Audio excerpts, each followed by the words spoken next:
Hello and welcome to another in the series of Morrow's Workplace Safety video training series called Access Safety. I'm Todd Culver and I'm the Assistant Director for the Association. The material used for this training was prepared under a grant from the Consultation Education and Training Division of MIOSHA, and Morrow is very grateful for this partnership. Our topic today is slips, trips, and falls, which is one of the leading causes of work-related injuries. We'll talk about what some of the hazards are that can contribute to causing these types of events, and our focus will be on prevention.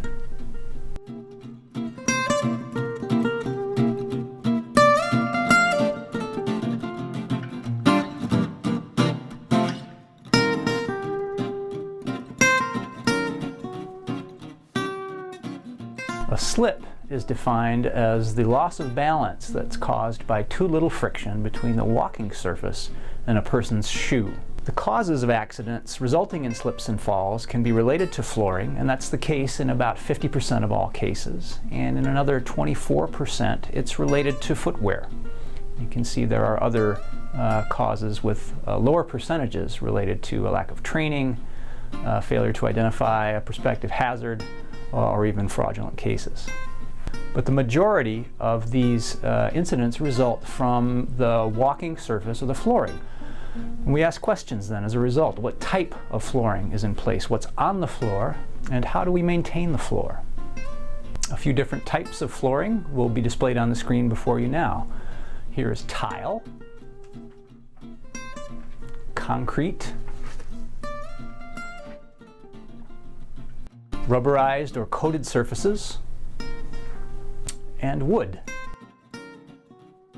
Of these flooring types, tile has the potential to be the most hazardous as it can become slippery when wet and creates, in general, the least amount of friction. Concrete has the potential to do the same, although it's quite often a roughed surface which has a tendency to create more friction. With the contoured nature of wood flooring, some wood flooring as you see depicted, or rubberized or coated surfaces, they can be less likely to become slippery, although when wet, the hazard certainly increases. Flooring transitions can create their own hazard, both because of the change in elevation that can cause a trip, but also metal floors, particularly if they're not graded or in some other way raised to create more friction, can become very slippery when wet. After considering the type of flooring, we need to examine what's on the floor, particularly as it relates to material handling practices, whether that be materials used, hydraulic or other lubricating fluids, or even solvents. When focusing on prevention as it relates to materials and material handling, to keep stored items or debris out of aisleways or other pedestrian traffic areas, it reduces the risk for slips or trips. And with any liquid materials in use, if they're kept contained to the machinery that they apply to rather than on the floor, obviously will reduce the chance for a slip accident. And anytime spills do occur, to reinforce through the workplace culture that it doesn't matter who caused the problem or how the spill occurred. As soon as it's detected, it needs to be corrected and cleaned up right away. A trip accident occurs when an employee hits an object and loses their balance and falls. And as little as 3/8 of an inch rise in a walkway can create a sufficient change in elevation to cause someone to stub his or her toe and fall. With regard to indoor trip hazards, common causes can be cluttered areas resulting from poor housekeeping, rugs, mats, or carpeting, particularly if the edges of mats curl up as you see in the picture displayed, or exposed cables or cords.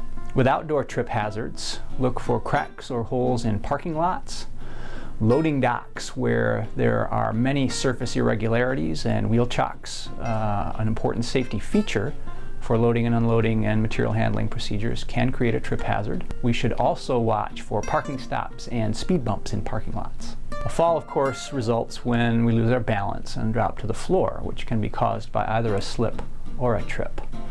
A fall on the same level is what happens when a slip or trip immediately precedes a fall to the floor or a walkway. Falls to a lower level occur when the falls from a ladder, steps, or stairways. To reduce slips and prevent these types of accidents that can lead to injury, Keep floors swept and free from obstacles or debris. Clean up spills and put up warning signs immediately after the incident occurs. And consider installing non-slip tiling or non-slip flooring products. And in machinery that's prone to leakage, utilize drip trays or pans around the leaking valves. Related to footwear, some safe shoes do's and don'ts. For do's, slip-resistant soles and a good tread are important, as are tightly tied laces, which is common sense. For don'ts, no leather or smooth soles, which can become very slippery, and no tennis shoes in areas that are prone to be wet. The equation that can lead to a slip and fall accident is 1 part floor and 1 part shoe. And on the screen now you see some examples of different safety footwear. The other factor in the slip and fall equation is the human factor, and just as with vehicle traffic, when conditions are slippery, slow down and use extra caution.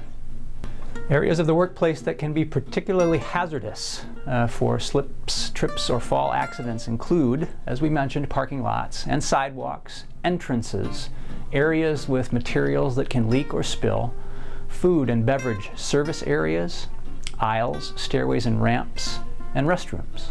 Specifically in parking lots, cracked pavement, lot dividers, speed bumps, or curbs. Any change in elevation can lead to a trip accident. Around entrances, particularly during the winter months, people can tend to track in water, snow, and slush, creating a slip hazard. In food or beverage areas, spills can create a hazard.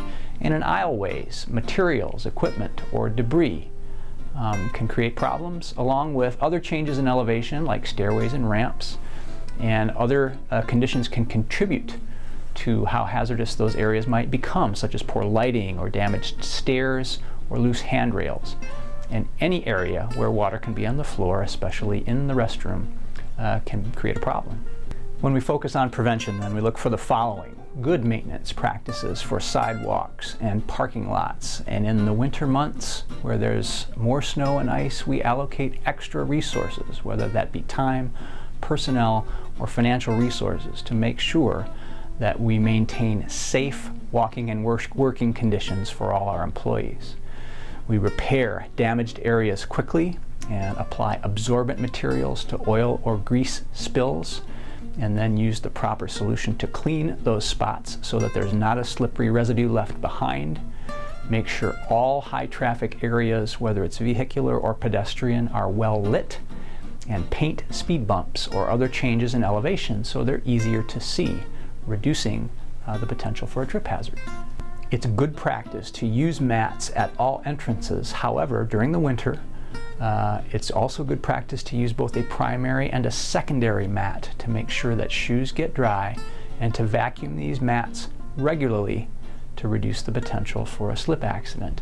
And we also need to make sure to avoid trips and falls that entrance mats aren't curled at the edge. Be especially vigilant in areas where materials can leak or spill.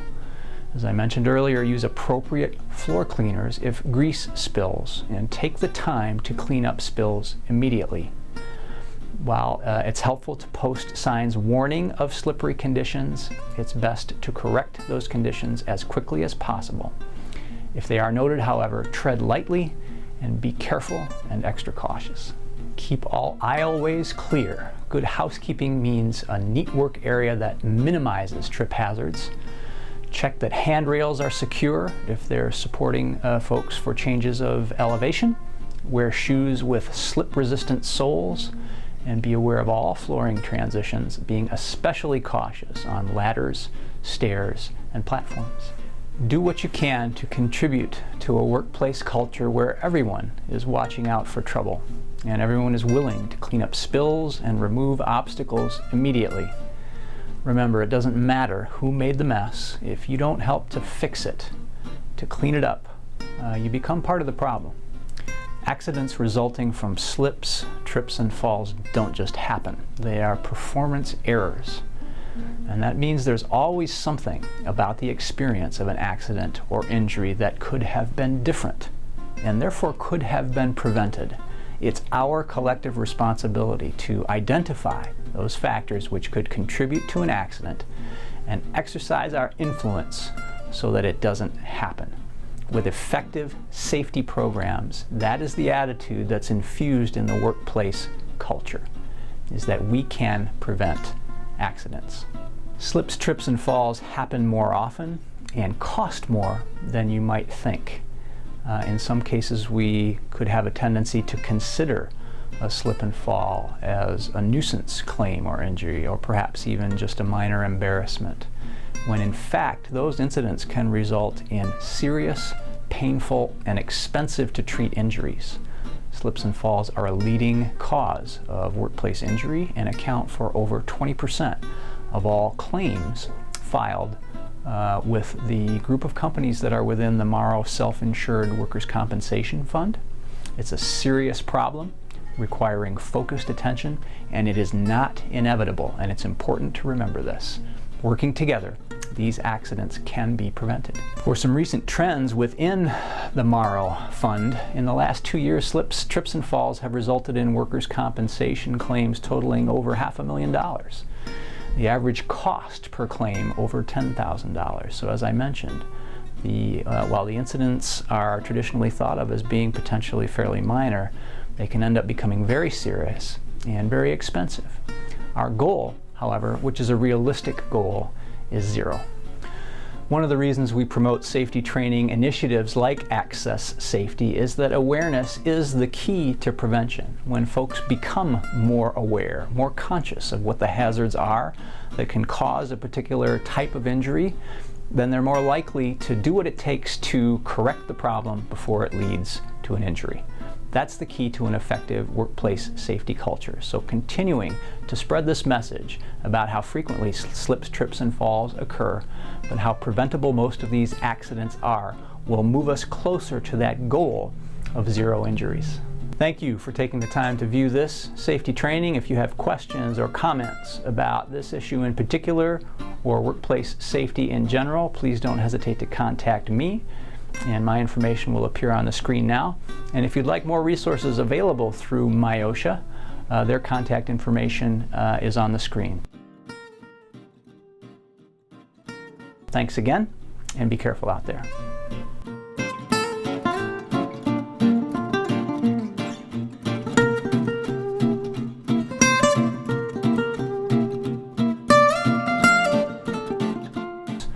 Or even solvents that have the potential to, yeah, whatever.